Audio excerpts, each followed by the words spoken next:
Hay algo en la cruz que la humanidad nunca ha querido mirar de frente. No la cruz como símbolo, no la cruz como joya colgando del cuello de millones, no la cruz bordada en terciopelo sobre altares de mármol, sino la cruz real, aquella que existió antes de convertirse en dogma, antes de ser domesticada por el arte renacentista y la liturgia. La cruz, que era simplemente un madero vertical clavado en la tierra, donde los cuerpos se descomponían bajo el sol, mientras las moscas formaban nubes negras alrededor de la carne abierta. ¿Por qué hemos preferido la imagen pulida a la realidad sangrienta? ¿Qué es lo que nos aterra tanto de mirar lo que realmente sucedió? Baruch Spinoza, aquel judío expulsado de su comunidad, aquel filósofo que la cristiandad llamó ateo mientras reconstruía a Dios con cada línea que escribía, sabía algo que pocos se atrevían a admitir, que entre lo que se cuenta y lo que sucedió, existe un abismo tan profundo que solo el miedo lo mantiene invisible, y en ese abismo habita algo más peligroso que la herejía, la verdad desnuda, despojada de sus ropajes sagrados. Cuando Spinoza miraba los textos bíblicos, no veía revelación divina descendiendo desde nubes doradas. Veía hombres escribiendo, hombres traduciendo, hombres copiando con manos temblorosas mientras el poder político respiraba sobre sus hombros. Veía el tiempo corrompiendo cada palabra, la tradición añadiendo capas de significado hasta que lo original quedaba enterrado bajo siglos de interpretación. La crucifixión de Jesús es quizás el evento más narrado de la historia occidental. Millones han llorado frente a ella, han construido catedrales para recordarla, han ido a guerras invocando su nombre. Pero, ¿cuántos han preguntado realmente qué sucedió? ¿Cuántos se han detenido a buscar las fuentes, a contrastar los relatos, a indagar si lo que nos han contado durante 2000 años tiene algún fundamento más allá de la repetición y la fe ciega? Porque hay un detalle incómodo que la tradición prefiere no mencionar. Cuando intentas rastrear los detalles específicos de la crucifixión de Jesús en fuentes históricas confiables, cuando buscas confirmación fuera de los textos religiosos que ya presuponen lo que intentan demostrar, te encuentras con un silencio ensordecedor, un vacío histórico que debería hacernos temblar. Spinoza entendió esto con una claridad que todavía nos perturba. En su tratado teológico-político, no solo cuestionó la autoría mosaica del Pentateuco o la naturaleza de los milagros, cuestionó algo mucho más fundamental, la autoridad misma de quienes controlan la narrativa. ¿Quién decide qué es sagrado y qué es falso? ¿Quién determina que un texto es palabra divina y otro es simple literatura humana? ¿Y por qué esas decisiones siempre parecen coincidir tan convenientemente con los intereses de quienes ostentan el poder?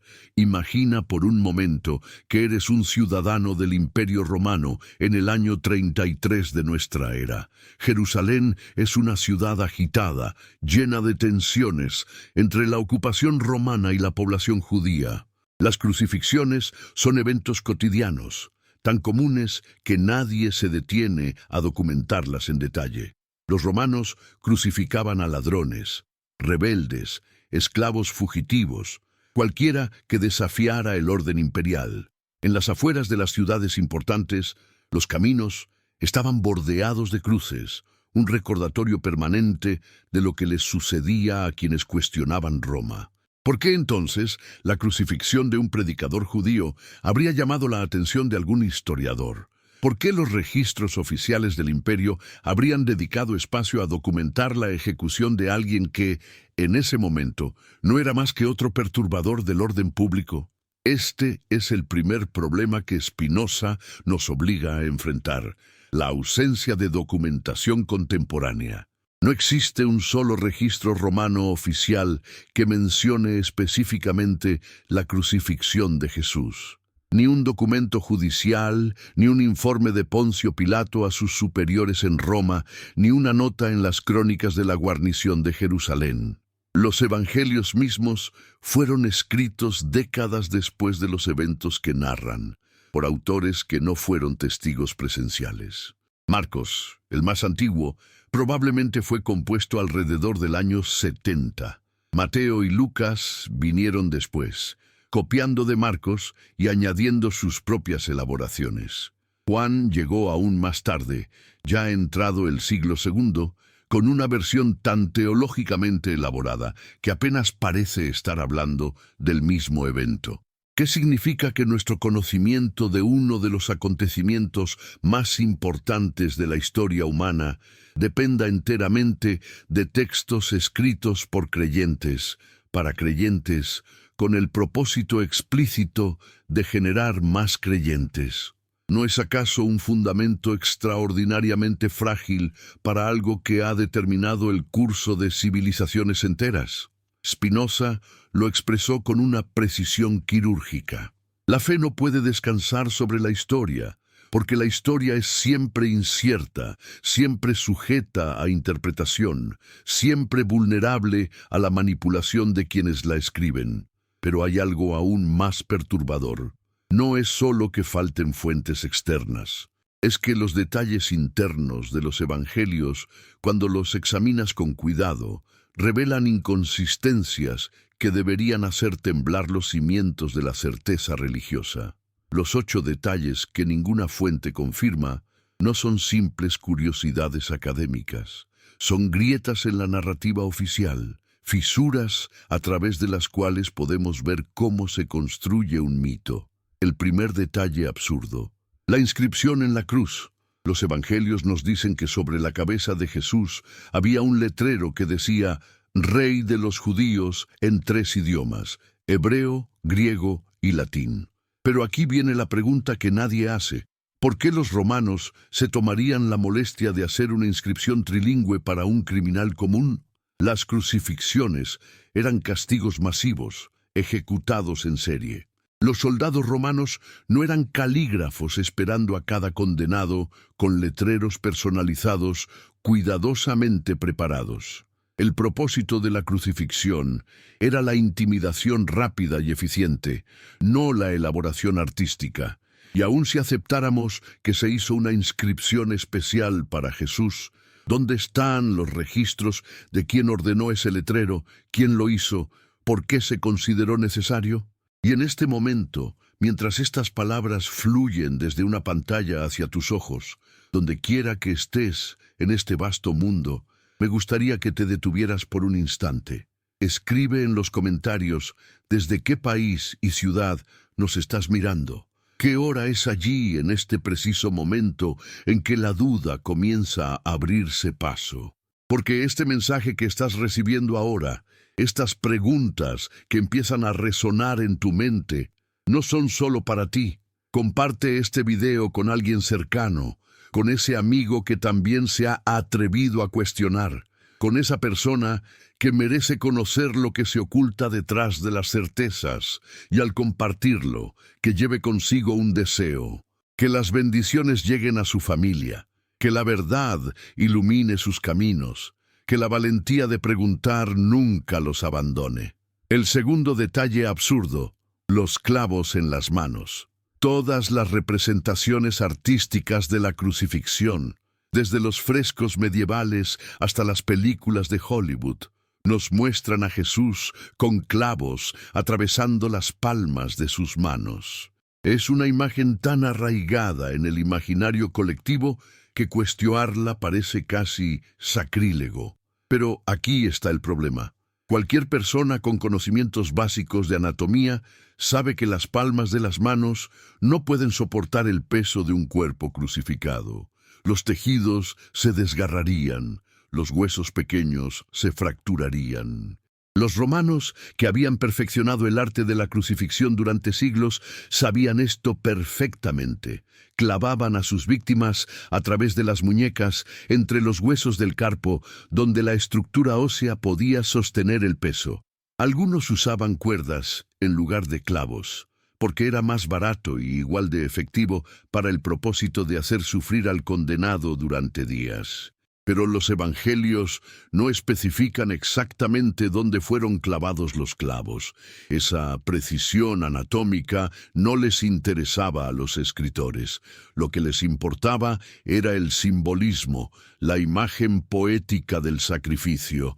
Fueron los artistas posteriores quienes colocaron los clavos en las palmas, porque estéticamente era más impactante, más simétrico, más apto para la veneración. Y una vez que esa imagen se estableció, se volvió imposible de cambiar sin sacudir la fe de millones. Pero no es esto precisamente lo que Spinoza nos advertía, que confundimos la imagen con la realidad, el símbolo con el hecho, la narrativa edificante con la verdad histórica. El tercer detalle absurdo, la rapidez de la muerte. Los evangelios nos dicen que Jesús murió en la cruz después de aproximadamente 6 horas, pero aquí está el problema. La crucifixión era diseñada específicamente para ser una muerte lenta, agonizante, que podía durar días. El propósito no era solo matar, sino hacer un espectáculo del sufrimiento como advertencia para otros. Los crucificados morían típicamente por asfixia, cuando la fatiga muscular hacía imposible sostener el cuerpo en la posición necesaria para respirar. Este proceso tomaba tiempo, días en muchos casos. Algunos crucificados sobrevivían tanto tiempo que los verdugos tenían que quebrarles las piernas para acelerar la muerte. Entonces, ¿cómo explicamos que Jesús muriera tan rápidamente? Los evangelios ofrecen diversas explicaciones. Que estaba ya debilitado por la flagelación, que se le ofreció una bebida que aceleró su muerte, que simplemente entregó el espíritu en un acto de voluntad divina. Pero ninguna de estas explicaciones resiste el escrutinio histórico o médico. La flagelación romana era brutal, sí, pero diseñada para debilitar, no para matar antes de la crucifixión, porque eso arruinaría el espectáculo del castigo prolongado. Y la idea de que alguien puede simplemente decidir morir es, en el mejor de los casos, teología disfrazada de descripción. ¿No será que la rapidez de la muerte en los evangelios responde a necesidades narrativas más que a hechos históricos? Si Jesús debía resucitar al tercer día, era crucial que muriera el viernes para que el domingo marcara la resurrección. La cronología teológica exigía una muerte rápida. La realidad histórica de las crucifixiones sugería algo completamente diferente. ¿A cuál debemos creer? Spinoza sabía que cuando la teología y la historia entran en conflicto, la teología simplemente reescribe la historia hasta que encaje en sus necesidades. El cuarto detalle absurdo, el momento del entierro.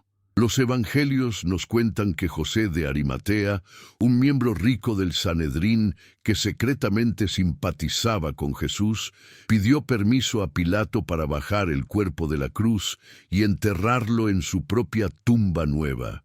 Una historia hermosa, llena de simbolismo. Pero nuevamente, ¿dónde están las fuentes que confirman esto? ¿Dónde están los registros romanos de que se concedió tal permiso? Porque los crucificados, especialmente aquellos ejecutados por sedición contra Roma, no recibían entierros dignos.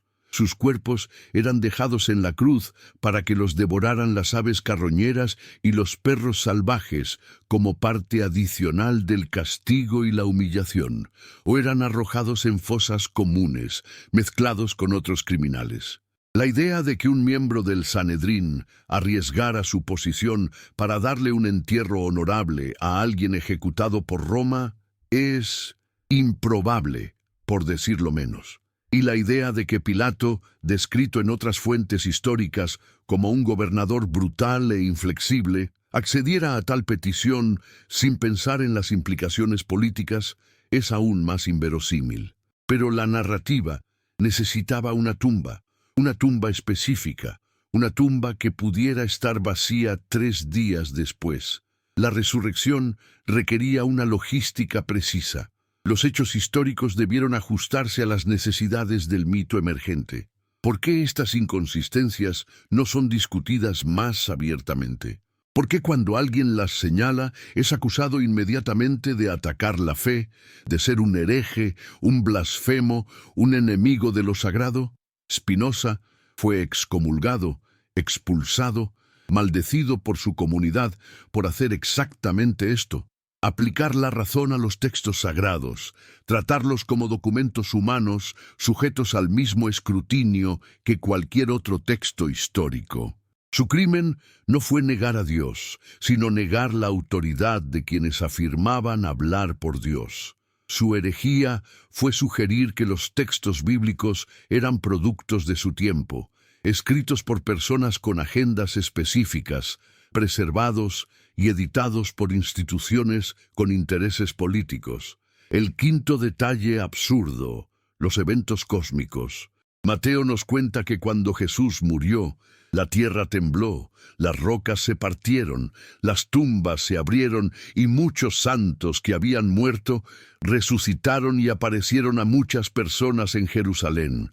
Un evento cósmico de proporciones apocalípticas. Pero aquí está el problema devastador. Ni Marcos, el evangelio más antiguo, ni Lucas, ni Juan mencionan estos eventos. Y más importante aún, ningún historiador contemporáneo los registra, ni Josefo, el historiador judío que documentó meticulosamente todo lo que sucedía en Jerusalén, ni Filón de Alejandría, ni ninguno de los cronistas romanos. Silencio absoluto sobre un terremoto que partió rocas y una resurrección masiva de santos caminando por la ciudad. ¿Cómo es posible que un evento tan extraordinario pasara completamente desapercibido para todos los observadores no cristianos? La respuesta más simple y más perturbadora es que nunca sucedió. Que Mateo, escribiendo décadas después y con una agenda teológica clara, añadió estos elementos dramáticos para subrayar el significado cósmico de la muerte de Jesús. No estaba mintiendo, según su propia comprensión. Estaba haciendo teología, no historia. Estaba construyendo significado, no documentando hechos. Pero nosotros, siglos después, hemos confundido su teología con reportaje periodístico. Spinoza vio esto con una claridad cegadora. Los milagros, escribió, no demuestran nada excepto la ignorancia de quienes los presencian o la imaginación de quienes los relatan. No porque Dios no pudiera hacer milagros, sino porque lo que llamamos milagro es simplemente nuestra incapacidad para entender las leyes naturales que gobiernan un evento. Y más importante aún, porque los relatos de milagros siempre, invariablemente, sirven a propósitos políticos y religiosos específicos. Nunca son neutrales. Siempre justifican, siempre legitiman, siempre consolidan el poder de alguna autoridad. El sexto detalle absurdo: las palabras desde la cruz. Los 4 evangelios nos ofrecen diferentes versiones de las últimas palabras de Jesús. Marcos y Mateo lo tienen gritando: Dios mío, ¿por qué me has abandonado? Lucas lo hace decir: Padre, en tus manos encomiendo mi espíritu. Juan lo tiene pronunciando: consumado es. Estas diferencias no son triviales. Representan teologías completamente distintas sobre el significado de la crucifixión. El grito de abandono sugiere duda, desesperación, quizás incluso el fracaso de una expectativa mesiánica. La tranquila entrega del Espíritu sugiere control, aceptación, cumplimiento de un plan divino. La declaración de consumación sugiere la finalización de una misión. ¿Cuál de estas versiones es la verdadera? ¿O ninguna? ¿Cómo podían los evangelistas saber qué palabras exactas pronunció alguien mientras moría en una cruz, rodeado de soldados romanos hostiles, con sus seguidores huyendo aterrorizados? La respuesta honesta es que no podían saberlo. Estas palabras fueron compuestas posteriormente, elegidas cuidadosamente para transmitir el mensaje teológico que cada evangelista quería comunicar a su audiencia específica. No son registros históricos, son interpretaciones teológicas vestidas con la autoridad de la testificación ocular. Y aquí Spinoza nos lanza su pregunta más devastadora. Si no podemos confiar en que los evangelios registran con precisión las últimas palabras de su propio protagonista, ¿cómo podemos confiar en que registran con precisión cualquier otra cosa? Si cada evangelista sintió la libertad de componer las palabras finales de Jesús para que encajaran con su visión teológica, ¿qué nos impide concluir que hicieron lo mismo con el resto de la narrativa? No por malicia, no por engaño, sino simplemente porque no estaban escribiendo historia en el sentido moderno. Estaban escribiendo proclamación, estaban haciendo teología, estaban construyendo una comunidad de fe alrededor de interpretaciones específicas de eventos que ya estaban desapareciendo en la niebla del tiempo cuando pusieron pluma sobre papiro. El séptimo detalle absurdo: la oscuridad que cubrió la tierra. Los 3 evangelios sinópticos afirman que desde el mediodía hasta las 3 de la tarde, mientras Jesús estaba en la cruz, la oscuridad cubrió toda la tierra. 3 horas de oscuridad en pleno día. Un eclipse cósmico que marcó la muerte del Hijo de Dios. Pero nuevamente, el silencio histórico es ensordecedor. Ningún astrónomo de la época registró tal evento. Ningún historiador lo mencionó. Y esto es particularmente problemático porque los eclipses solares eran eventos de enorme importancia para las civilizaciones antiguas. Los astrónomos babilonios, griegos, romanos y chinos documentaban meticulosamente cualquier anomalía celestial. Un eclipse de 3 horas habría sido registrado por múltiples culturas independientes. Más aún, desde el punto de vista astronómico, es imposible que haya ocurrido un eclipse solar durante la Pascua judía. La Pascua se celebra durante la luna llena, y los eclipses solares solo pueden ocurrir durante la luna nueva, cuando la luna pasa entre la tierra y el sol. Es una imposibilidad física. Los evangelistas, escribiendo para audiencias que no tenían conocimientos astronómicos avanzados, no se dieron cuenta de esta imposibilidad. O quizás sí se dieron cuenta, pero no les importó, porque lo que estaban comunicando no era un hecho astronómico, sino un significado teológico, que la muerte de Jesús había sacudido el orden cósmico mismo. Spinoza, con su conocimiento de óptica, astronomía y matemáticas, habría captado inmediatamente esta imposibilidad. Para él, era otra evidencia más de que los textos bíblicos no pueden ser leídos como si fueran crónicas históricas precisas. Son documentos de fe, no de ciencia. Son narrativas de significado, no reportes factuales. Mezclar estas categorías, insistir en que algo debe ser históricamente cierto porque es teológicamente significativo, es cometer un error fundamental sobre la naturaleza del lenguaje religioso. El octavo detalle absurdo: el velo del templo que se rasgó. Mateo, Marcos y Lucas nos dicen que en el momento exacto en que Jesús murió, el velo del templo de Jerusalén se rasgó en 2, de arriba a abajo. Este velo separaba el lugar santísimo, donde se creía que habitaba la presencia de Dios, del resto del templo. Su rasgadura simbolizaba que el acceso a Dios ya no estaba mediado por el sacerdocio del templo, que la muerte de Jesús había abierto un nuevo camino directo hacia lo divino, un simbolismo poderoso, sin duda, pero como hecho histórico completamente inverificable y altamente improbable. El templo de Jerusalén era una de las estructuras más importantes del mundo antiguo. Cualquier daño significativo en él habría sido registrado múltiples veces. Josefo, que escribió extensamente sobre el templo y su destrucción final en el año 70, no menciona ningún incidente de un velo rasgándose durante la Pascua del año 33. Los registros del templo mismo, meticulosamente guardados por los sacerdotes, no contienen referencia alguna a tal evento. Y esto tiene sentido, porque el velo del templo era una cortina masiva, de varios centímetros de grosor. No se rasgaría espontáneamente, Y si hubiera sido rasgada por un terremoto, el terremoto habría causado daños mucho más extensos que habrían sido imposibles de ignorar. Una vez más, nos enfrentamos a la distinción entre símbolo y hecho. El velo rasgado es una imagen teológica perfecta para comunicar la idea de que la muerte de Jesús eliminó las barreras entre Dios y la humanidad. Como metáfora, es brillante. Como evento histórico, es insostenible. Pero la tradición cristiana ha insistido durante siglos en tratarlo como ambas cosas simultáneamente. Y ahí es donde surge el problema que Spinoza identificó: la confusión entre diferentes modos de verdad. ¿Por qué importan estos 8 detalles?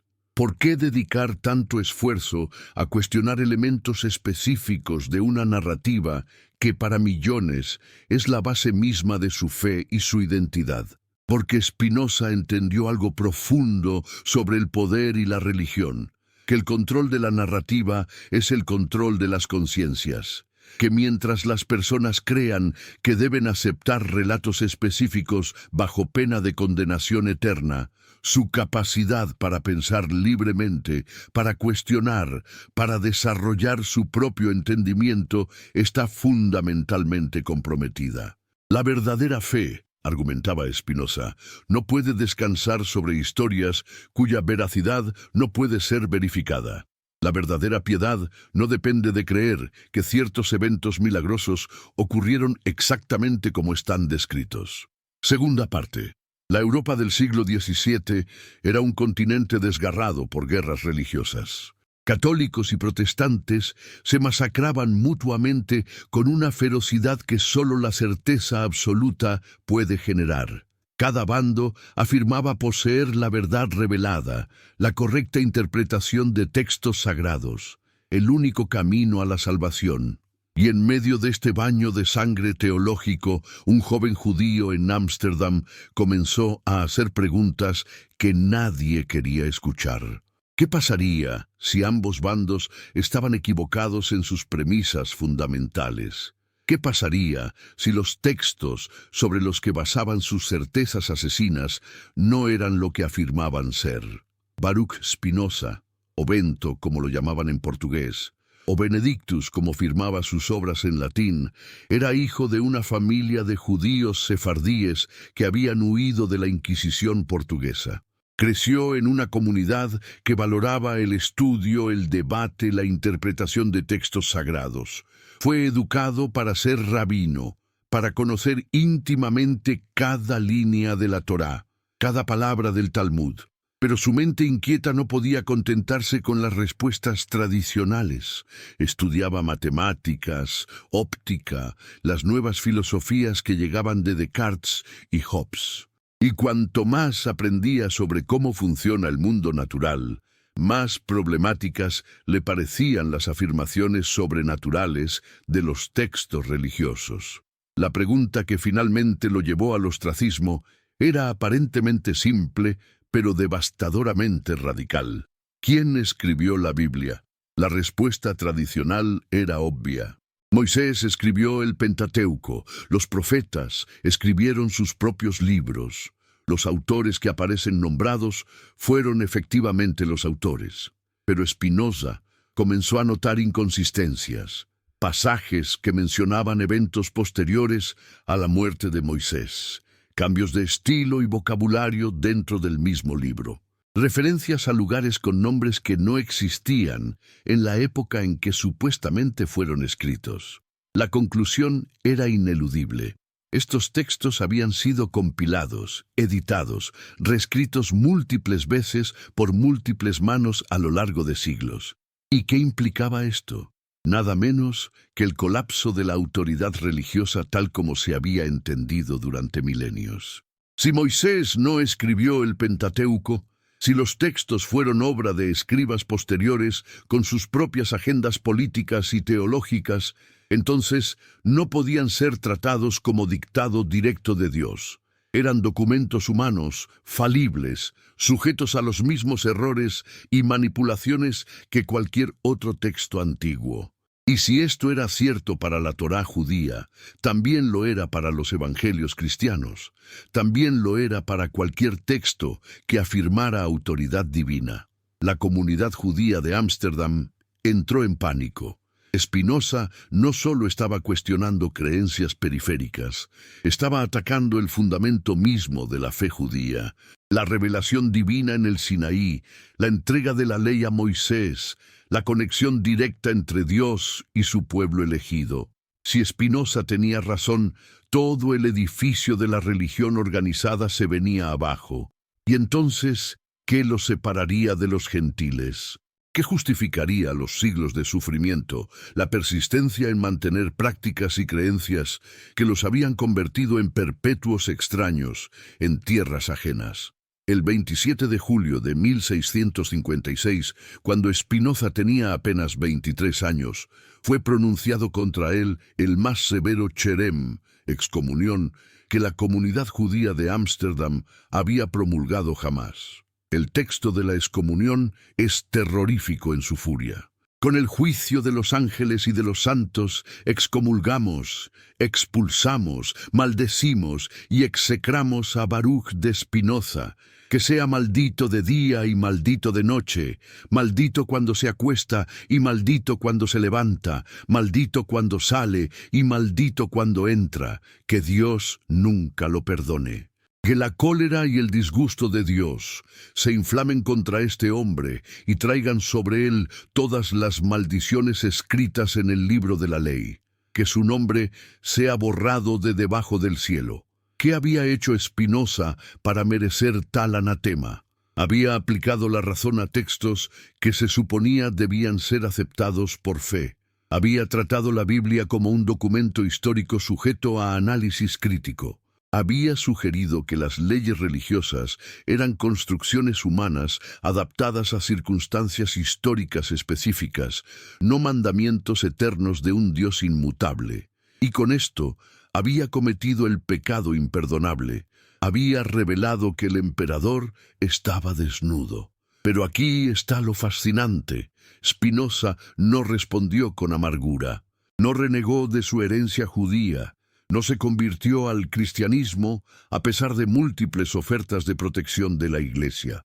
Simplemente continuó pensando, escribiendo, desarrollando un sistema filosófico que intentaba reconciliar la existencia de Dios con la evidencia de la razón. Su ética, escrita en forma geométrica con axiomas y proposiciones demostradas, presenta a Dios no como un ser personal que interviene en el mundo, sino como la sustancia infinita de la cual todo emerge, la naturaleza misma en su totalidad. Deus sive natura, Dios o la naturaleza, dos nombres para la misma realidad. Esta concepción de Dios era tan radical que tanto judíos como cristianos la consideraron ateísmo disfrazado. ¿Cómo podía ser Dios si no escuchaba oraciones, no realizaba milagros, no castigaba el pecado ni recompensaba la virtud? Pero Spinoza insistía en que su Dios era más grande, más digno de adoración que el Dios antropomórfico de las religiones tradicionales. Un Dios que opera a través de leyes inmutables y comprensibles por la razón humana. Un Dios que no necesita ser halagado con sacrificios o engañado con rituales. Cuando Spinoza regresaba su mirada a la crucifixión, la veía no como un sacrificio divino, sino como una tragedia humana completamente comprensible dentro de su contexto histórico. Jesús era un predicador judío carismático que había atraído seguidores en una época de intensa agitación mesiánica. Roma había crucificado a docenas, quizás cientos de figuras similares. Algunos afirmaban ser profetas, otros el Mesías, otros simplemente líderes de resistencia contra la ocupación. Para Roma, todos eran amenazas al orden público que debían ser eliminadas con la máxima brutalidad posible para disuadir a futuros imitadores. Lo extraordinario no fue la crucifixión en sí, sino lo que sucedió después. Cómo un pequeño grupo de seguidores traumatizados y dispersos logró transformar la derrota humillante de su maestro en el acto salvador más importante de la historia humana. Cómo reinterpretaron textos proféticos judíos que nunca fueron escritos pensando en Jesús para que parecieran predecir cada detalle de su vida. Cómo elaboraron una teología del sacrificio que reconciliaba la muerte vergonzosa con la afirmación de mesianismo. Esta transformación narrativa es, para Spinoza, mucho más interesante que cualquier milagro sobrenatural, porque lo que realmente muestra es el poder de la interpretación, el poder de la narrativa para crear realidad. Los discípulos de Jesús no simplemente inventaron historias de la nada. Tomaron eventos reales, los combinaron con sus esperanzas y expectativas teológicas, los interpretaron a través del lente de las escrituras judías que conocían íntimamente y construyeron una narrativa que daba significado a su sufrimiento. Los evangelios son el resultado de este proceso, no su punto de partida. Y aquí es donde los 8 detalles absurdos que hemos examinado cobran su verdadera importancia. No son errores casuales ni mentiras deliberadas, son señales del proceso de construcción mítica en marcha. La inscripción trilingüe en la cruz añade drama y simbolismo. Los clavos en las palmas son más visualmente impactantes que una descripción anatómicamente correcta. La muerte rápida permite que la cronología de la resurrección funcione. El entierro honorable prepara el escenario para la tumba vacía. Los eventos cósmicos subrayan la importancia universal de lo que está sucediendo. Las últimas palabras comunican diferentes teologías del sacrificio. La oscuridad invoca imagería profética. El velo rasgado proclama el fin del antiguo orden religioso. Cada detalle, históricamente problemático, es teológicamente perfecto. Y esto es exactamente lo que esperaríamos si los evangelios fueran obras de teología narrativa en lugar de reportajes históricos. No hay malicia aquí, no hay engaño deliberado.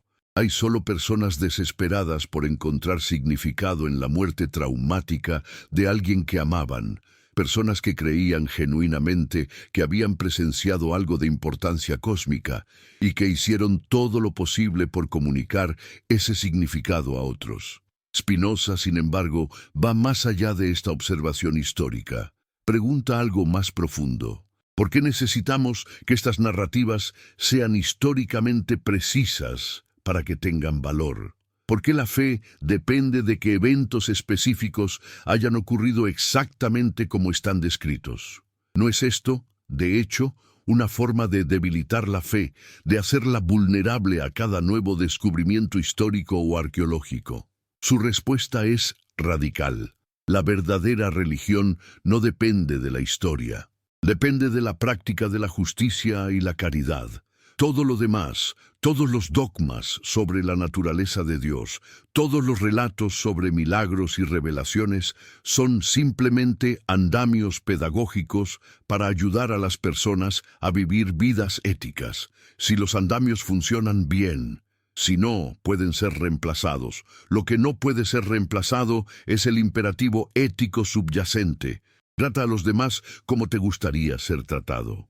Esta posición enfureció tanto a autoridades religiosas judías como cristianas porque minaba completamente su poder. Si la esencia de la religión es ética, no dogma, entonces no necesitas sacerdotes, no necesitas instituciones, no necesitas jerarquías que te digan qué creer. Puedes descubrir por ti mismo, a través de la razón y la experiencia, cómo vivir bien. Las autoridades religiosas pierden su monopolio sobre la salvación. Y aquí llegamos al corazón del conflicto entre fe y razón, que Spinoza expone tan despiadadamente. No es que la fe y la razón sean necesariamente opuestas. Es que las instituciones religiosas han secuestrado la fe y la han atado a afirmaciones históricas y metafísicas que no pueden resistir el escrutinio racional. Han hecho del cristianismo o del judaísmo o de cualquier religión organizada, un paquete donde para aceptar los elementos éticos genuinamente valiosos, primero debes tragarte una serie de afirmaciones extraordinarias sobre eventos milagrosos, revelaciones sobrenaturales y cosmologías obsoletas. ¿Por qué este secuestro? Spinoza es implacablemente claro en su diagnóstico: por poder. El control sobre lo que es sagrado y lo que es profano, sobre quién se salva y quién se condena, sobre cuáles textos son autoritativos y cuáles heréticos, otorga un poder inmenso sobre las poblaciones, y ese poder es demasiado valioso como para renunciarlo simplemente porque la razón sugiere que las bases sobre las que descansa son cuestionables. Considera la pregunta más fundamental sobre la crucifixión: ¿por qué era necesario que Dios se sacrificara a sí mismo para perdonar los pecados de la humanidad? Esta doctrina, central al cristianismo, es extrañamente circular cuando la examinas con cuidado. Dios está furioso por el pecado de Adán y Eva. Dios decide que ese pecado se transmite a toda su descendencia. Dios determina que el castigo debe ser muerte eterna, pero Dios también quiere perdonar. Sin embargo, Dios en su justicia no puede simplemente perdonar sin algún tipo de pago. Entonces Dios se convierte en humano, se deja torturar y matar, y de alguna manera esto satisface su propia exigencia de justicia, permitiéndole perdonar a aquellos que creen en este sacrificio. Cada paso de esta narrativa plantea preguntas desconcertantes. ¿Por qué un Dios omnipotente está limitado por reglas sobre qué requiere la justicia? ¿Por qué el pecado de dos personas, hace miles de años, contamina a todos sus descendientes, incluyendo bebés que no han hecho nada malo? ¿Por qué el sufrimiento y muerte de una persona inocente cancela la culpa de otros? ¿No es esto precisamente el tipo de injusticia que condenaríamos en cualquier sistema legal humano? Spinoza señala que toda esta elaborada maquinaria teológica tiene más sentido como construcción cultural que como descripción de realidad divina. Las sociedades antiguas practicaban sacrificios de animales para apaciguar a sus dioses. El cristianismo reinterpretó esta práctica, convirtiéndola en un sacrificio único y definitivo. Pero la lógica subyacente sigue siendo la misma: la idea de que el derramamiento de sangre de alguna manera satisface la ira divina. Esta es antropología religiosa, no verdad eterna sobre la naturaleza de Dios. Y sin embargo, durante 2000 años, incontables personas han vivido sus vidas enteras bajo el peso de esta narrativa. Han sentido culpa genuina por pecados que heredaron de ancestros míticos. Han temido la condenación eterna si no aceptan el sacrificio expiatorio. Han basado sus identidades en ser salvados por la sangre del Cordero. ¿Qué les hace esto psicológicamente? ¿Qué tipo de relación con lo divino produce este énfasis constante en la indignidad humana y la necesidad de rescate? Spinoza argumenta que produce una religión basada en el miedo, no en el amor. Una religión donde obedeces porque temes el castigo, no porque has comprendido racionalmente el valor de la vida ética, y el miedo es la herramienta perfecta para el control social. Personas temerosas son personas manejables, no cuestionan, no exploran, no piensan por sí mismas, simplemente obedecen a las autoridades que afirman saber cómo escapar del castigo. La herejía de Spinoza no fue negar a Dios, fue negar que Dios fuera una figura de terror. Su Dios no castiga ni recompensa, simplemente es. Y de ese Dios emerge toda la naturaleza, incluidos nosotros, con nuestra capacidad de razonar, sentir y elegir. Nuestra tarea no es apaciguar a un Dios enojado a través de creencias correctas y rituales apropiados. Nuestra tarea es comprender nuestra naturaleza, comprender cómo encajamos en el orden natural y vivir en armonía con ese entendimiento. Esto suena abstracto, pero tiene consecuencias profundamente prácticas. Si no hay un Dios personal que juzga, entonces no hay razón para basar nuestro comportamiento en miedo al castigo divino. Debemos comportarnos éticamente porque es racional hacerlo, porque produce florecimiento humano, porque aumenta nuestra alegría y reduce nuestro sufrimiento. La moralidad se convierte en algo natural, emergente de nuestra comprensión de quiénes somos, no algo impuesto desde fuera por mandatos divinos arbitrarios. Y aquí está la paradoja hermosa. Esta aproximación no religiosa a la ética produce un comportamiento más genuinamente moral que el miedo a la condenación. Porque cuando actúas éticamente por entendimiento racional, no por miedo, tu moralidad no depende de que nadie te esté observando. No necesitas la amenaza del infierno para tratar bien a los demás. Lo haces porque has comprendido que tu bienestar está entrelazado con el bienestar de los demás, que la alegría compartida se multiplica mientras que el sufrimiento compartido se divide. Pero las instituciones religiosas no pueden permitir que esta comprensión se difunda ampliamente, porque si la moralidad no requiere autoridad religiosa, ¿para qué sirven esas instituciones? ¿Por qué necesitaríamos sacerdotes, iglesias, complejos sistemas de dogma y ritual? La visión espinosista amenaza con hacer obsoleta toda la maquinaria de la religión organizada. Por eso fue excomulgado. Por eso sus libros fueron prohibidos. Por eso su nombre se convirtió en sinónimo de ateísmo, aunque él nunca negó la existencia de Dios. Desde tu lugar en el mundo, sea donde sea que estés leyendo estas palabras, puedes sentir el peso de siglos de condicionamiento religioso. La idea de que cuestionar es peligroso, que dudar es pecado, que la razón debe someterse a la fe. Pero Spinoza nos invita a algo diferente. Nos invita a la valentía intelectual de examinar nuestras creencias con honestidad despiadada, no para destruir la fe, sino para purificarla, para separarla de las capas de superstición, manipulación política y control social que se han acumulado sobre ella a lo largo de los siglos. Los 8 detalles absurdos de la crucifixión que hemos explorado no son los únicos problemas históricos en la narrativa cristiana. Son simplemente los más evidentes, los más fáciles de documentar. Podríamos continuar con docenas más.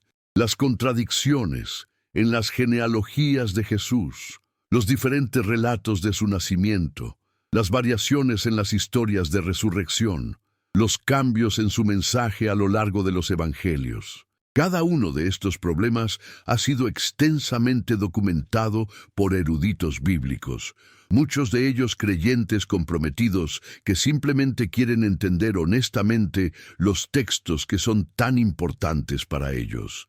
Pero el punto no es acumular más y más inconsistencias hasta que el edificio entero colapse. El punto es reconocer que estamos haciendo las preguntas equivocadas. La pregunta no es, ¿sucedió exactamente como está escrito? La pregunta es, ¿qué verdad está intentando comunicar esta narrativa? Y esa verdad depende de la historicidad factual de cada detalle. Spinoza diría que las verdades importantes que el cristianismo ha preservado son independientes de la historicidad de los evangelios. La idea de que debemos amar a nuestros enemigos. La idea de que los últimos serán primeros y los primeros últimos. La idea de que la verdadera espiritualidad no se encuentra en rituales externos, sino en transformación interior. Estas ideas son valiosas no porque Jesús las pronunció y Jesús era divino, sino porque son verdades sobre la naturaleza humana que emergen una y otra vez en diferentes tradiciones espirituales porque reflejan algo real sobre cómo podemos vivir mejor. El problema surge cuando insistimos en que para aceptar estas verdades prácticas, primero debemos aceptar una serie de afirmaciones metafísicas extraordinarias. Que Jesús nació de una virgen, que realizó milagros que violaban las leyes de la naturaleza, que murió pero resucitó físicamente 3 días después, que esta muerte de alguna manera pagó por los pecados de toda la humanidad. que ascendió físicamente al cielo, donde ahora está sentado a la derecha de Dios, que regresará para juzgar a los vivos y los muertos. Cada una de estas afirmaciones plantea enormes dificultades para una mente moderna informada por la ciencia.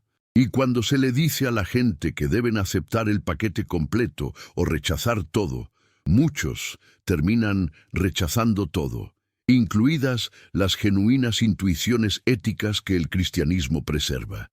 Es una tragedia autoinfligida por instituciones religiosas que se han negado a evolucionar su entendimiento.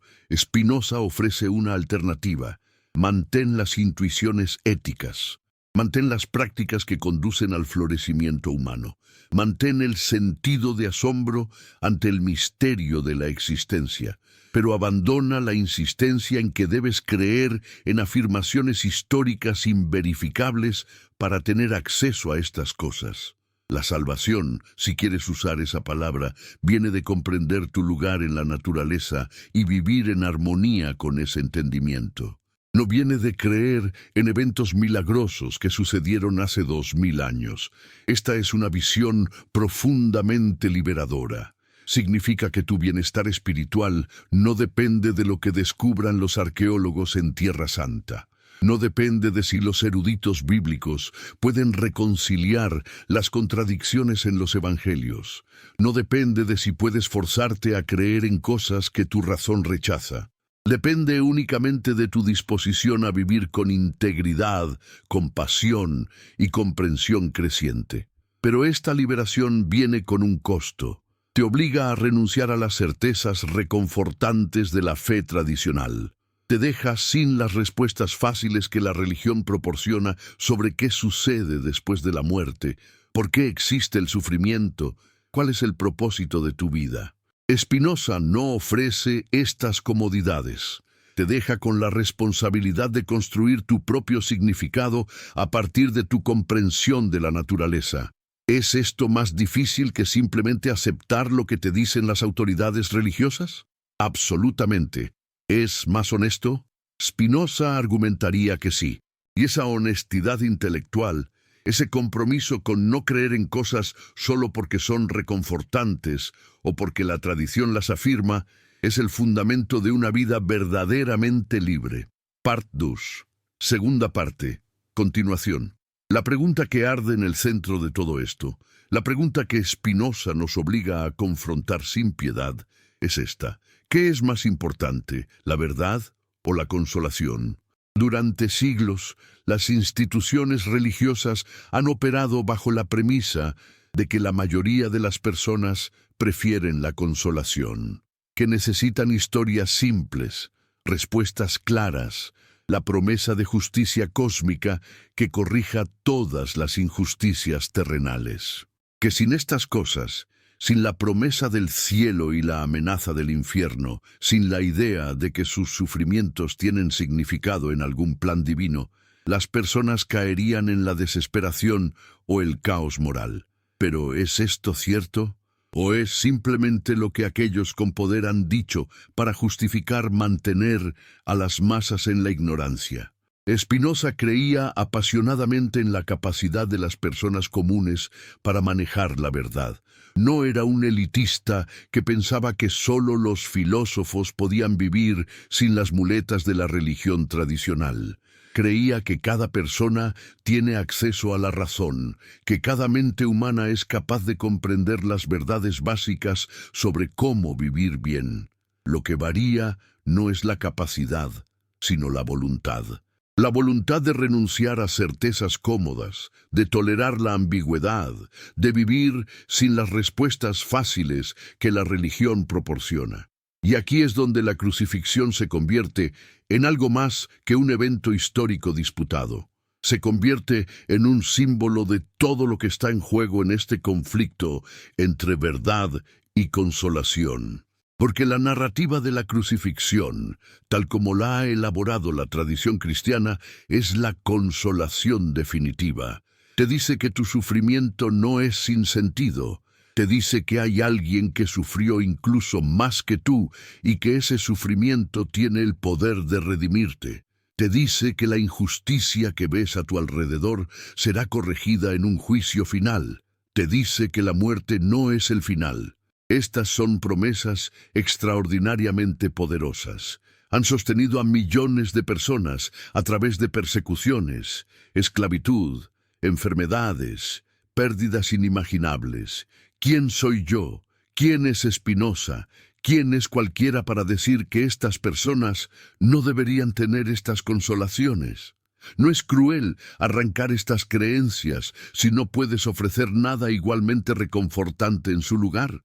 Spinoza enfrentó esta acusación constantemente. Fue llamado cruel, destructivo, un demoledor que solo sabía derribar sin construir nada en su lugar. Pero él rechazaba esta caracterización. Argumentaba que ofrecer falsas consolaciones basadas en historias cuya veracidad no puede ser establecida es en realidad la verdadera crueldad. Porque cuando esas consolaciones inevitablemente se derrumban bajo el peso de la evidencia o la experiencia, las personas quedan peor que si nunca las hubieran tenido. Se sienten traicionadas, engañadas, pierden no solo sus creencias específicas, sino su confianza en la posibilidad misma de encontrar significado. Es mejor, argumentaba Spinoza, construir tu vida sobre fundamentos que no puedan ser sacudidos por descubrimientos históricos o avances científicos. Y esos fundamentos son tu propia razón, tu propia experiencia, tu propia capacidad para discernir qué conduce al florecimiento humano y qué al sufrimiento. Estas cosas no dependen de si la tumba estaba realmente vacía el domingo de Pascua. Dependen de patrones que puedes observar directamente en tu propia vida y en las vidas de otros. Pero reconozcamos también que hay algo profundamente doloroso en este proceso. Renunciar a las creencias que has sostenido desde la infancia, que tus padres te enseñaron, que han estructurado tu entendimiento del universo, no es como cambiar de opinión sobre algún asunto trivial. Es como una muerte. Es perder una parte de tu identidad. Y el proceso puede ser largo, agonizante, lleno de momentos de duda y añoranza por la certeza perdida. Spinoza lo sabía por experiencia. Su excomunión no fue solo un acto administrativo, fue el repudio total de su comunidad, su familia, todo el mundo que había conocido. Su propio padre había muerto pocos años antes, y Spinoza sabía que si su padre hubiera estado vivo, habría tenido que repudiarlo también o enfrentar su propia excomunión. Los miembros de la comunidad tenían prohibido hablar con él, hacer negocios con él, incluso estar a menos de 4 codos de distancia de él. Fue convertido en un fantasma social por el crimen de pensar con demasiada claridad. ¿Y cómo respondió? No con amargura, no con venganza, no convirtiéndose en un iconoclasta que dedicaba su vida a destruir la religión. Respondió puliendo lentes para ganarse la vida y escribiendo filosofía en su tiempo libre. Vivió modestamente, rechazó ofertas de posiciones académicas que le habrían requerido comprometer su independencia intelectual. Mantuvo correspondencia con algunos de los pensadores más importantes de su época. Y escribió textos que, 3 siglos después, todavía tienen el poder de sacudir los fundamentos de la certeza religiosa. Su tratado teológico-político es quizás la obra más peligrosa jamás escrita sobre religión. No porque sea un ataque burdo o irrespetuoso, sino porque es metódico, razonado, devastadoramente lógico en su análisis de cómo los textos religiosos fueron producidos y cómo han sido usados para el control político. Spinoza muestra paso a paso cómo los milagros bíblicos pueden ser explicados como fenómenos naturales mal interpretados o como elaboraciones narrativas añadidas con propósitos teológicos, cómo las profecías fueron escritas después de los eventos que supuestamente predecían, cómo las contradicciones en los textos revelan múltiples autores y ediciones. Y lo más peligroso de todo, muestra cómo las autoridades religiosas han usado deliberadamente el miedo y la superstición para mantener su poder. cómo han insistido en que ciertas creencias son esenciales para la salvación, no porque sean verdaderas, sino porque son útiles para mantener el control. Cómo han perseguido la herejía, no porque amenace a Dios, sino porque amenaza su autoridad sobre las mentes de las personas. Este análisis es tan relevante hoy como lo era en el siglo XVII. Considera cómo las iglesias modernas manejan las preguntas históricas sobre la Biblia. La mayoría de los eruditos bíblicos serios, incluso aquellos en instituciones religiosas, reconocen los problemas que hemos discutido, las contradicciones, las imposibilidades históricas, la evidencia de edición y compilación posterior. Pero este conocimiento rara vez se filtra a las congregaciones. Los líderes religiosos continúan presentando los evangelios como si fueran testimonios oculares confiables, como si no hubiera preguntas serias sobre su historicidad. ¿Por qué esta brecha entre lo que saben los eruditos y lo que se enseña a los creyentes comunes? Spinoza diría que es porque la verdad histórica es menos importante para las instituciones religiosas que la mantención del poder. Si las personas supieran cuán problemáticas son las bases históricas de sus creencias, comenzarían a hacer preguntas. Y las preguntas conducen a dudas, y las dudas conducen a la pérdida de control institucional. Pero aquí está la ironía. Al proteger a los creyentes de estas preguntas incómodas, las instituciones religiosas en realidad hacen más daño, porque cuando las personas finalmente encuentran esta información por su cuenta, a menudo como adultos después de décadas de fe no cuestionada, la experiencia es traumática, se sienten engañados, traicionados. ¿Por qué nadie me dijo esto antes? ¿Por qué mi pastor, mi sacerdote, mi rabino, que ciertamente debe conocer estos problemas, nunca los mencionó? ¿Fue ignorancia o fue engaño deliberado? Spinoza argumentaría que es mejor ser honesto desde el principio, presentar los textos religiosos por lo que son, documentos antiguos producidos por humanos en contextos históricos específicos que contienen sabiduría junto con errores, profundidad junto con superstición. Permitir que las personas tomen sus propias decisiones sobre qué encontrar valioso en estos textos, sin insistir en que deben aceptar todo como literalmente verdadero para beneficiarse de cualquier parte. Esta aproximación requiere una madurez tanto de líderes religiosos como de creyentes.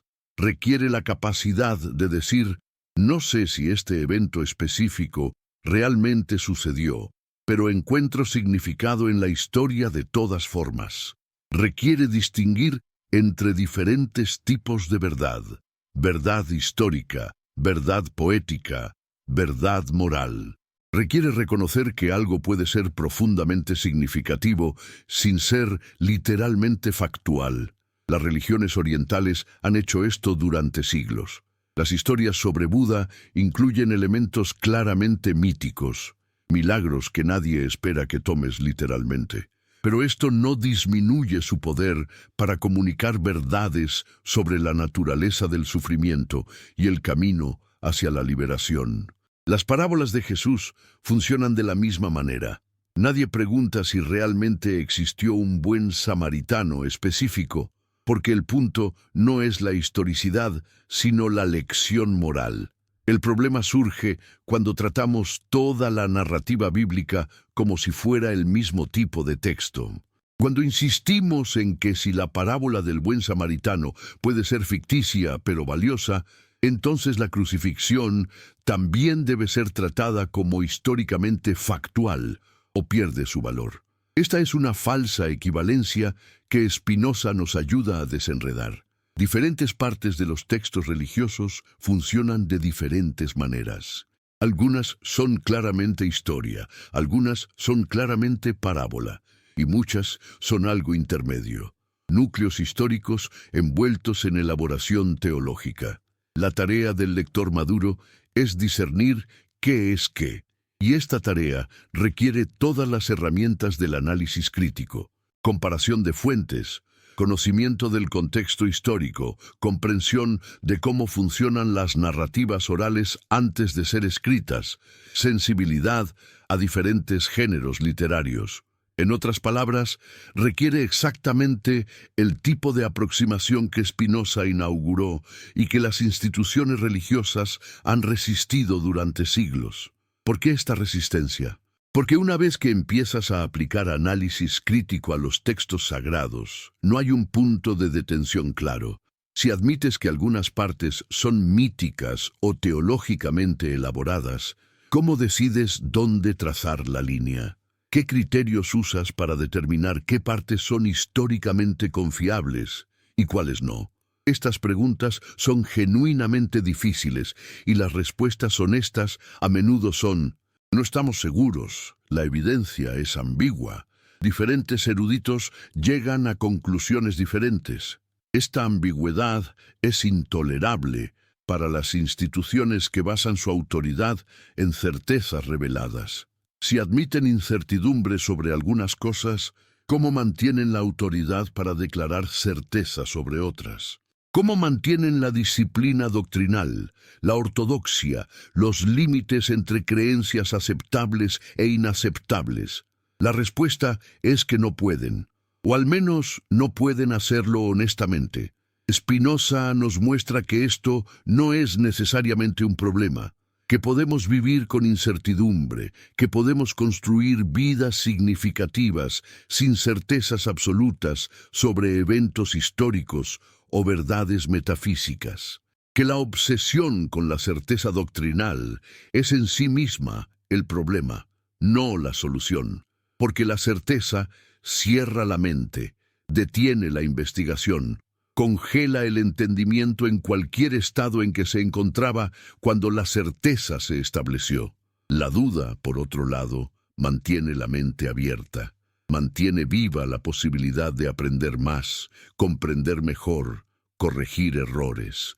No es casualidad que los períodos de mayor creatividad intelectual en la historia humana han sido períodos de duda, no de certeza. El Renacimiento, la Ilustración, la Revolución Científica, todos surgieron cuando las personas comenzaron a cuestionar verdades previamente incuestionadas. Y aquí llegamos a una de las preguntas más profundas que Spinoza nos plantea. ¿Qué tipo de Dios sería tan frágil que no puede tolerar que sus criaturas usen las capacidades racionales que supuestamente les dio?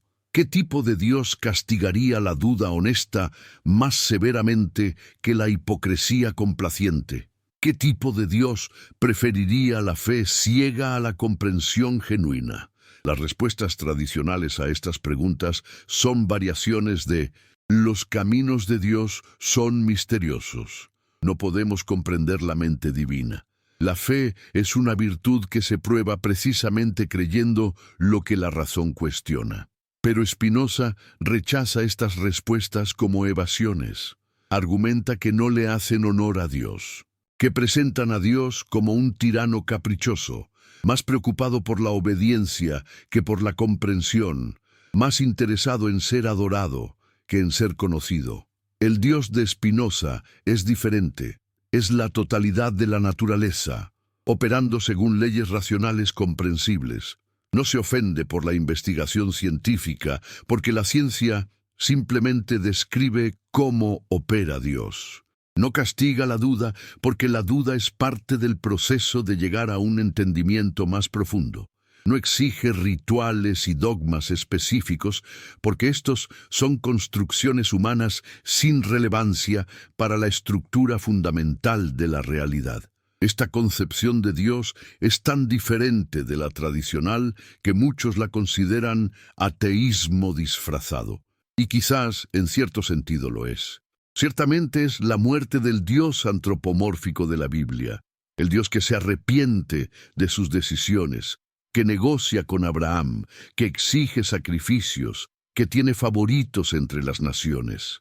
Ese Dios no sobrevive el escrutinio espinosista.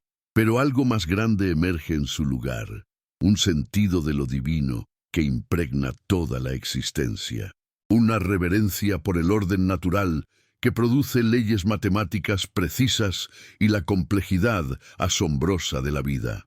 Un asombro ante el hecho de que existimos, que somos parte de este vasto proceso cósmico, que tenemos la capacidad no solo de existir, sino de comprender nuestra existencia. ¿Es esto suficiente? ¿Puede reemplazar las promesas de inmortalidad personal, de reencuentros con seres queridos muertos, de justicia cósmica que corrija todas las injusticias? Honestamente, probablemente no para la mayoría de las personas.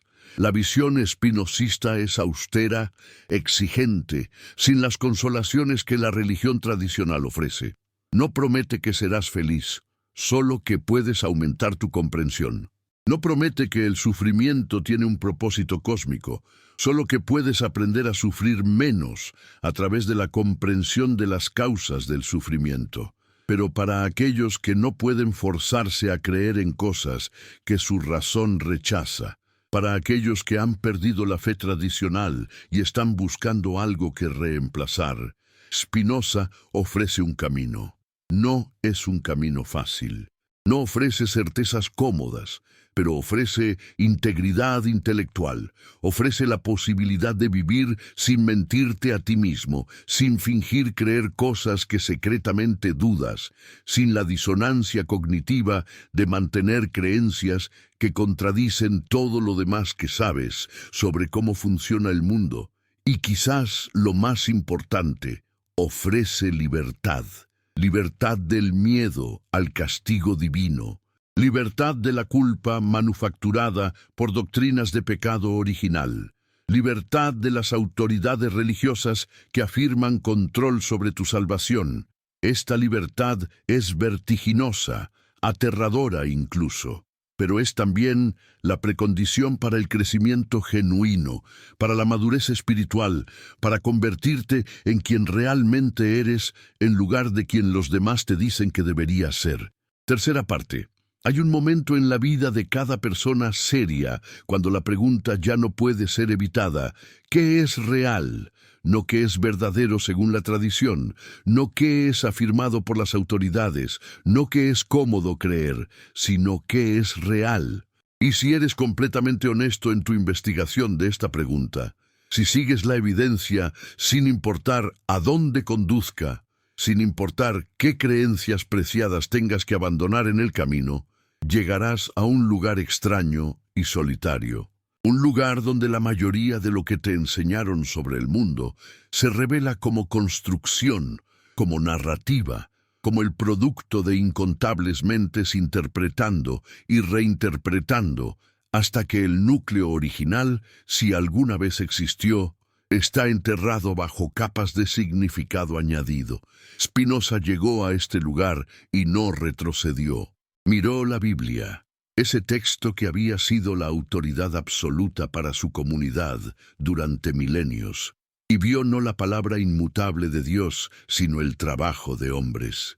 Hombres brillantes a veces, profundamente espirituales a veces, pero hombres al fin. Hombres que cometían errores, que contradecían, que editaban el trabajo de otros, que escribían con agendas políticas, que inventaban cuando no sabían, que proyectaban sus propias esperanzas y miedos sobre eventos que apenas entendían. Y cuando aplicó esta misma mirada despiadada a la crucifixión, el evento fundacional de la fe que había dominado Europa durante 1500 años, vio lo mismo. Una muerte real, casi seguramente. Un hombre ejecutado por Roma, por razones que probablemente tenían más que ver con mantener el orden público que con cualquier profundo conflicto teológico. Y luego, en las décadas siguientes, una elaboración narrativa extraordinaria.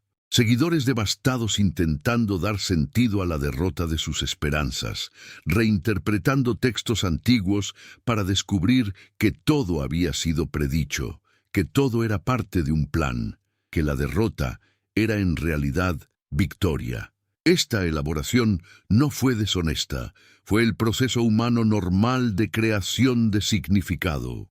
Es lo que hacemos cuando enfrentamos trauma, pérdida, eventos que amenazan con destruir nuestro sentido de propósito. Contamos historias, encontramos patrones, construimos narrativas que transforman el caos en cosmos. Los discípulos de Jesús hicieron esto con especial brillantez, creando una historia que no solo explicaba su muerte, sino que la convertía en el eje sobre el cual giraría toda la historia humana. Pero ¿qué sucede cuando tratamos estas narrativas creadoras de significado como si fueran reportajes históricos? ¿Qué sucede cuando construimos sistemas teológicos elaborados basados en la literalidad de cada detalle? Cuando hacemos de la creencia en eventos específicos un requisito para la salvación, cuando condenamos como herejía cualquier sugerencia de que estos textos podrían ser algo distinto de lo que afirman ser en su superficie, sucede que nos volvemos vulnerables. Vulnerables a cada nueva evidencia arqueológica que contradice el registro bíblico. Vulnerables a cada análisis textual que revela interpolaciones y ediciones posteriores. Vulnerables a cada avance científico que hace más difícil creer en intervenciones sobrenaturales en el orden natural. Y en lugar de adaptar nuestro entendimiento a la nueva evidencia, lo cual requeriría humildad y flexibilidad, nos endurecemos. Negamos la evidencia, atacamos a quienes la presentan. Nos retiramos a comunidades de creyentes que refuerzan las certezas que el mundo exterior está cuestionando. Este es el patrón que Spinoza identificó en su propia época y que continúa hasta hoy. Cada generación trae nuevas preguntas, nueva evidencia, nuevos desafíos a la narrativa tradicional. Y cada generación, las instituciones religiosas responden de la misma manera. Resistencia, condena, insistencia en que las verdades antiguas no pueden ser cuestionadas sin importar qué descubra la investigación moderna. Pero la verdad tiene una cualidad peculiar.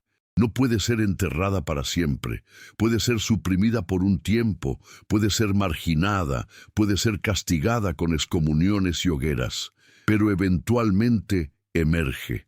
Porque una vez que una pregunta ha sido planteada, una vez que una contradicción ha sido señalada, no puede ser no planteada, no puede ser no señalada. Permanece allí, en el fondo de la conciencia, creando una incomodidad que ninguna cantidad de afirmación de fe puede eliminar completamente. Los 8 detalles absurdos de la crucifixión que hemos explorado son solo la superficie. Debajo hay capas más profundas de preguntas que una vez que las ves, no puedes dejar de ver. ¿Por qué los evangelios fueron escritos en griego si Jesús y sus discípulos hablaban arameo? ¿Por qué no existe un solo texto cristiano en arameo del primer siglo? ¿Qué sucedió en las décadas entre la muerte de Jesús y la escritura del primer evangelio? ¿Qué historias se perdieron? ¿Qué versiones fueron suprimidas? ¿Qué evangelios alternativos fueron destruidos cuando la ortodoxia se consolidó? Sabemos por los escritos de los padres de la Iglesia que existían muchos otros evangelios. Evangelios atribuidos a Tomás, a María Magdalena, a Judas. Algunos de estos han sido redescubiertos en los tiempos modernos como los textos de Nag Hammadi, y presentan visiones de Jesús y su mensaje radicalmente diferentes de las que se volvieron canónicas. ¿Por qué estas versiones fueron suprimidas? ¿Qué amenazaban?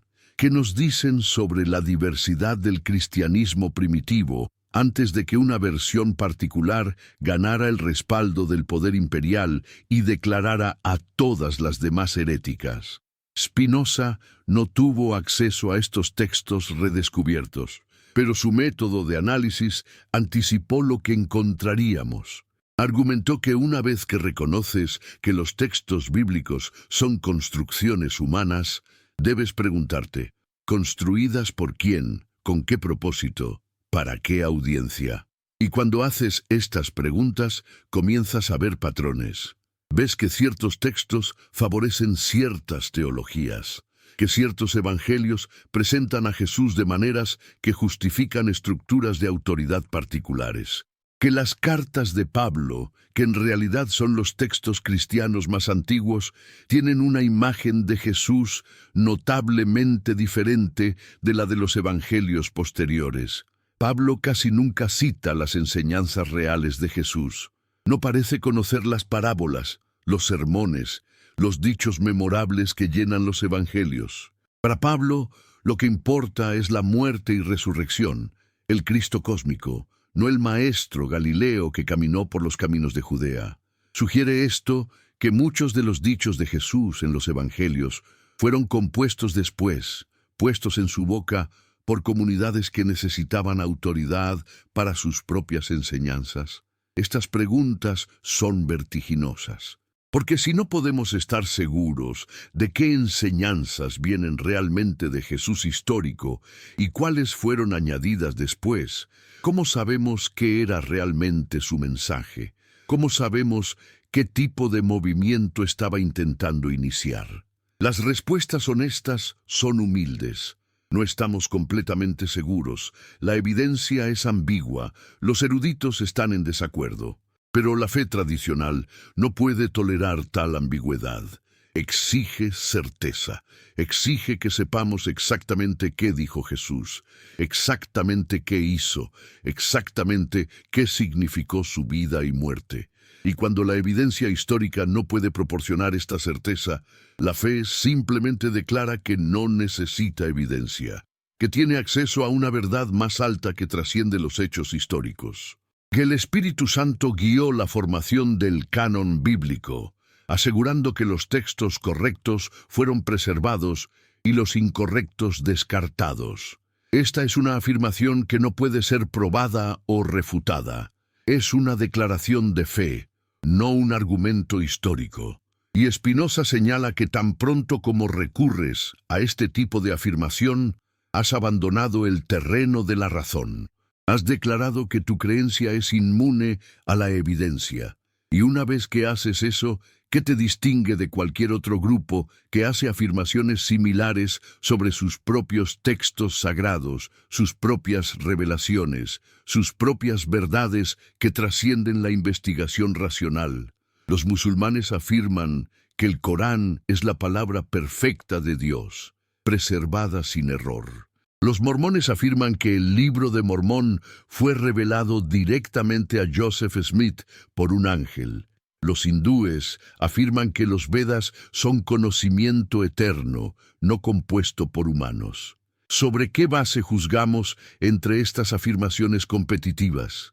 Si permitimos que la fe trascienda la evidencia, entonces todas las afirmaciones de fe se vuelven igualmente válidas o igualmente sospechosas.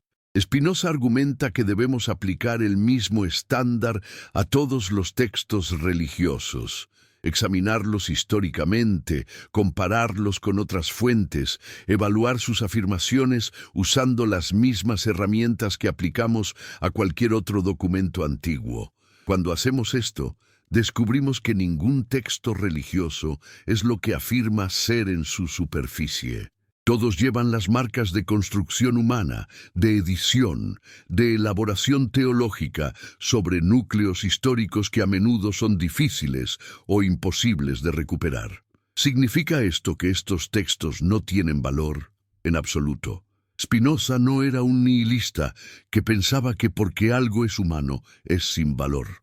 Argumentaba exactamente lo contrario, que estos textos son valiosos precisamente como productos de mentes humanas profundas, luchando con las preguntas más fundamentales de la existencia. Son valiosos como poesía, como teología, como expresiones de intuiciones espirituales. Lo que no son es historia infalible o revelación sobrenatural. Y aquí llegamos al clímax del argumento spinozista. La pregunta final. ¿Puedes tener espiritualidad sin sobrenaturalismo? ¿Puedes tener significado sin metafísica? ¿Puedes tener moralidad sin mandamientos divinos? La respuesta de Spinoza es un rotundo sí. De hecho, argumenta que estas cosas son más profundas, más genuinas, más sostenibles, cuando no dependen de afirmaciones sobrenaturales que pueden ser desafiadas por la evidencia.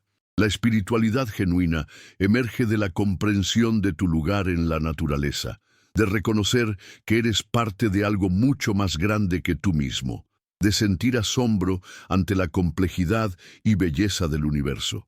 No necesitas que este universo haya sido creado por un Dios personal para sentir este asombro. De hecho, el universo que la ciencia revela, con sus billones de galaxias, sus 13.000 millones de años de historia, su emergencia de complejidad de simplicidad, es más impresionante que cualquier cosa que la cosmología bíblica imaginó. El significado genuino emerge de las relaciones, de la creación, de la contribución al florecimiento humano. No necesitas creer que tu vida es parte de un plan divino cósmico para encontrarla significativa. De hecho, el significado que construyes tú mismo, a través de tus elecciones y acciones, es más tuyo, más auténtico que el significado que te es asignado por una doctrina religiosa. La moralidad genuina emerge de la comprensión de que el bienestar de los demás está conectado con tu propio bienestar, de que la compasión es racional, de que la cooperación produce mejores resultados que el egoísmo. No necesitas mandamientos divinos para discernir que causar sufrimiento innecesario está mal. Esta intuición es anterior a cualquier religión, es compartida por múltiples tradiciones, surge de nuestra naturaleza como animales sociales que evolucionaron en grupos cooperativos. Spinoza está ofreciendo una religión natural, una espiritualidad de inmanencia en lugar de trascendencia. Dios no está en algún cielo distante mirando hacia abajo y juzgando. Dios es el tejido mismo de la realidad, las leyes que gobiernan toda existencia, la sustancia de la cual todo está hecho. Cuando estudias la naturaleza, cuando comprendes sus patrones, cuando te alineas con sus principios, estás en comunión con lo divino. Esta visión es simultáneamente más modesta y más ambiciosa que la religión tradicional. Más modesta porque no promete inmortalidad personal, milagros que violan las leyes naturales o intervención divina para solucionar los problemas del mundo. Más ambiciosa porque afirma que puedes comprender a Dios, que el universo es inteligible, que tu razón es adecuada para discernir verdades fundamentales sobre la realidad. ¿Pero es suficiente?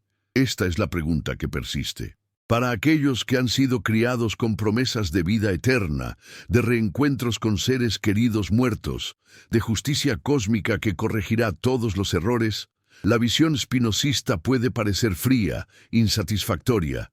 Te dice que cuando mueres, tu conciencia individual probablemente termina, que no hay un Dios personal que escucha tus oraciones y te consuela en el sufrimiento, que el universo no se preocupa por tus esperanzas y miedos, que simplemente opera según sus leyes implacables. Estas son verdades difíciles de aceptar, y Spinoza no las endulza, no ofrece falsas consolaciones, pero argumenta que enfrentar la realidad tal como es, sin ilusiones, es en última instancia más satisfactorio que vivir en el autoengaño.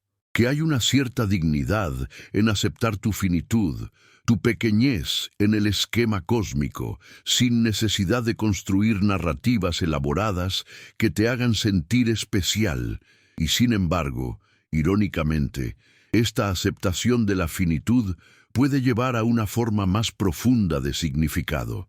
Cuando reconoces que este momento, esta vida, este mundo, es todo lo que tienes con certeza, cada momento se vuelve más precioso. No puedes postergar vivir completamente hasta alguna vida futura. No puedes consolarte con la idea de que el sufrimiento presente será recompensado después. Debes vivir ahora, amar ahora, crear ahora, porque ahora es todo lo que tienes. Esta urgencia, esta presencia completa en el momento, es en realidad más consistente con las enseñanzas reales atribuidas a Jesús que la religión que se construyó en su nombre. No os afanéis por el día de mañana, dice en el Sermón del Monte. Mirad los lirios del campo, cómo crecen. Esta es una espiritualidad de inmanencia, de presencia, de atención al momento presente. No una espiritualidad de doctrinas complejas sobre la naturaleza de Dios y los requisitos para la salvación. Spinoza vio esta ironía, que el mensaje simple del maestro itinerante había sido enterrado bajo siglos de elaboración teológica. Que una religión que comenzó con llamados radicales a amar a los enemigos y servir a los pobres, se había convertido en una institución de poder que bendecía ejércitos y acumulaba riqueza. Que la cruz, el instrumento de la ejecución vergonzosa de un criminal, se había convertido en el símbolo de reyes y conquistadores. ¿Qué diría Jesús si regresara y viera lo que se ha hecho en su nombre? Esta pregunta ha sido hecha por incontables críticos de la cristiandad institucional a través de los siglos, y la respuesta típica es que probablemente estaría horrorizado, que denunciaría a los mercaderes del templo como lo hizo en su propio tiempo, que cuestionaría por qué sus seguidores están obsesionados con doctrinas metafísicas complejas en lugar de hacer el trabajo simple pero difícil de amar a los demás. Pero esta pregunta en sí misma revela el problema. Estamos especulando sobre qué diría un Jesús imaginario porque no tenemos acceso directo al Jesús histórico. Todo lo que tenemos son textos escritos décadas después por personas con sus propias agendas teológicas.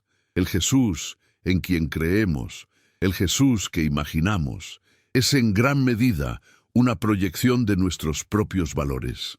Los liberales ven un Jesús liberal preocupado por la justicia social.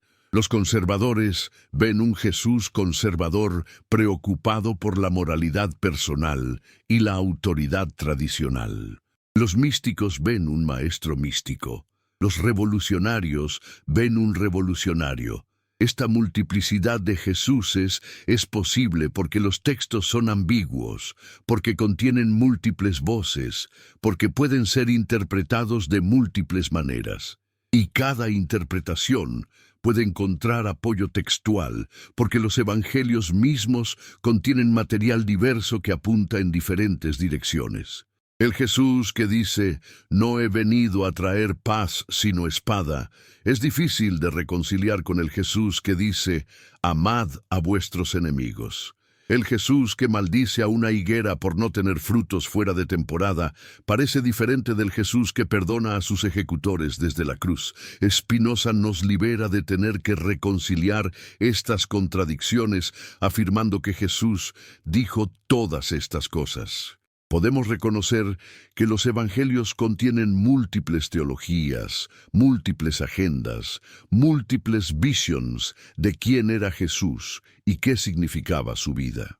Y podemos elegir qué encontramos valioso sin tener que afirmar que todo es igualmente autoritativo, simplemente porque está en el texto canónico.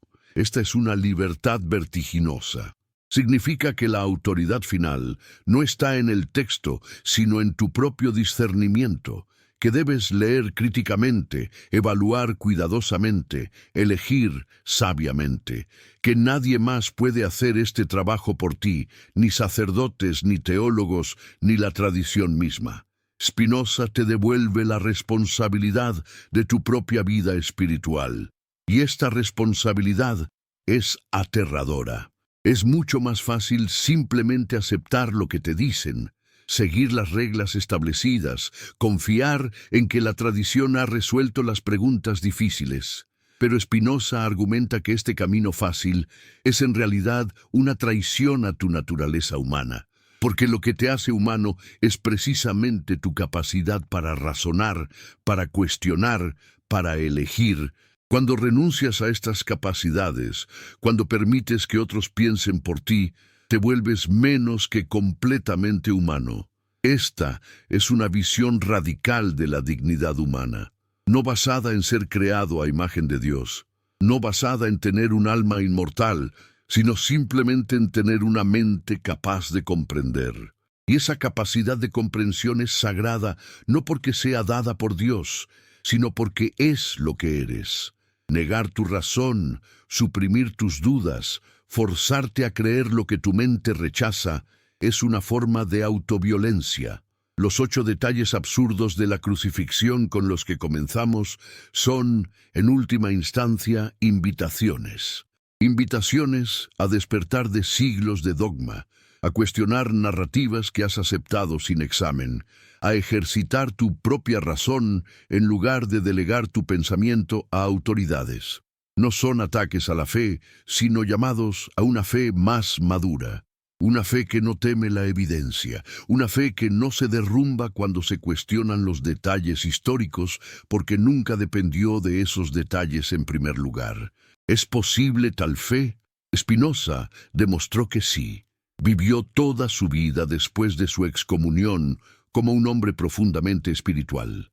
Meditaba sobre la naturaleza de Dios, estudiaba los patrones de la naturaleza con reverencia, escribió sobre el amor como la emoción más elevada, pero lo hizo sin las muletas de la religión organizada, sin las certezas fáciles de la doctrina, sin las consolaciones de la vida después de la muerte. Y al final, cuando murió a los 44 años, probablemente de tuberculosis exacerbada por años de inhalar polvo de vidrio mientras pulía lentes, enfrentó la muerte con ecuanimidad. No hay registros de conversión en el lecho de muerte, no hay pánico de última hora sobre el destino de su alma. Simplemente aceptó que su tiempo había terminado, que su parte en el gran proceso natural estaba completa. Esta aceptación serena es quizás el mayor testimonio de su filosofía. Porque si realmente crees que la muerte es el fin de la conciencia individual, que no hay juicio divino esperando, que simplemente regresas a la sustancia impersonal de la naturaleza de la cual emergiste temporalmente, entonces no hay razón para el miedo. Solo gratitud por haber tenido la oportunidad de existir, de pensar, de comprender, por breve que haya sido. Y sin embargo, aquí estamos, 3 siglos después, todavía leyendo sus palabras, todavía luchando con sus preguntas. En este sentido, Spinoza logró una forma de inmortalidad que ninguna doctrina religiosa podría garantizar. No inmortalidad como continuación de su conciencia individual, sino inmortalidad como influencia continua, como ideas que siguen viviendo y provocando pensamiento mucho después de que el cuerpo que las produjo se convirtió en polvo. ¿No es esta una forma más real de vida después de la muerte que las fantasías de cielos y reencarnaciones? Vivir a través de tu impacto en el mundo, a través de las ideas que plantaste en otras mentes, a través de los cambios que iniciaste que continúan reverberando a través de las generaciones. Esto no requiere ninguna metafísica especial, es simplemente cómo funciona la causalidad.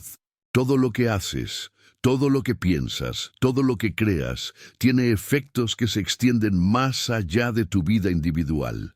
Spinoza comprendió esto, y por eso no temía la muerte, y por eso no necesitaba las consolaciones de la religión tradicional. Había encontrado algo más profundo, más satisfactorio, más verdadero. El sentido de ser parte del proceso eterno de la naturaleza, de participar por un breve momento en el despliegue infinito de la realidad. Esta es la invitación final que nos extiende, no a abandonar la espiritualidad, sino a profundizarla, no a rechazar a Dios, sino a reconceptualizar lo divino. No a vivir sin significado, sino a crear significado de maneras que no dependen de narrativas históricas cuestionables o promesas sobrenaturales inverificables. ¿Aceptarás esta invitación? ¿Te atreverás a cuestionar lo que te han enseñado, a examinar las bases de tus creencias, a exigir evidencia para afirmaciones extraordinarias? ¿O cerrarás tus ojos, taparás tus oídos y repetirás los dogmas que te han dado, porque el alternativo, pensar por ti mismo, es demasiado aterrador? Spinoza no puede tomar esta decisión por ti. Nadie puede. Es la decisión más personal que jamás harás. y las consecuencias se extenderán por el resto de tu vida. Porque una vez que comienzas a cuestionar, una vez que abres tu mente a la posibilidad de que lo que te enseñaron podría estar equivocado, no puedes cerrarla de nuevo. La duda, una vez admitida, permanece. Y debes decidir si la abrazas como el comienzo de la sabiduría o la reprimes como el principio de la perdición. La verdad no puede ser enterrada para siempre. Se abre camino hacia la superficie, generación tras generación. Y cada generación debe elegir qué hacer cuando emerge. Puede ser suprimida nuevamente, empujada hacia abajo, negada, o puede ser recibida con valentía, examinada honestamente, integrada en un entendimiento más maduro. Somos herederos de Spinoza ahora, herederos de su valentía, su honestidad intelectual, su negativa a pretender que sabía lo que no sabía, y nuestra tarea es la misma que la suya: vivir con integridad, pensar con claridad, amar con comprensión, no porque un texto antiguo lo ordene, no porque un Dios distante lo exija, sino porque es lo que somos, lo que podemos ser cuando no estamos paralizados por el miedo o encadenados por el dogma. Esta es la liberación que Spinoza ofrece, y es tanto más aterradora como más gloriosa de lo que cualquier religión tradicional promete, porque te deja solo con tu razón, tu conciencia, tu humanidad, sin muletas, sin garantías, sin autoridades en quien apoyarte. Solo tú, enfrentando el universo, armado únicamente con tu capacidad de pensar. ¿Es suficiente? Spinoza apuesta su vida a que sí, y aquí estamos, siglos después, todavía considerando esa apuesta, todavía decidiendo si tenemos el coraje de aceptarla. La pregunta permanece abierta, la respuesta es tuya para darla.